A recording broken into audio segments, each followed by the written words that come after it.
हमारे साथ कुछ ज़रूरी मुतालबात के लिए प्रेस क्लब आए हुए हैं, जिनमें हमारा सबसे अहम और सबसे खास मुतालबा ये है कि कॉलेज संस्था को दीवार के साथ लगाया जा रहा है और उनको जो है उनके हुकूक दिए जाएं। सबसे पहला हुकूक, सबसे पहली जो हमारी डिमांड है वो डिमांड है 5 ईयर की।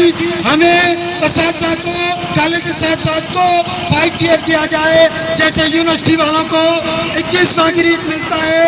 यूनिवर्सिटी की लेवल की एजुकेशन हम कॉलेजेस में प्रोवाइड करते हैं, वही एजुकेशन हमारी भी है, वही एजुकेशन हम स्टूडेंट्स को प्रोवाइड करते हैं, वही हकूक हमें दिया जाए।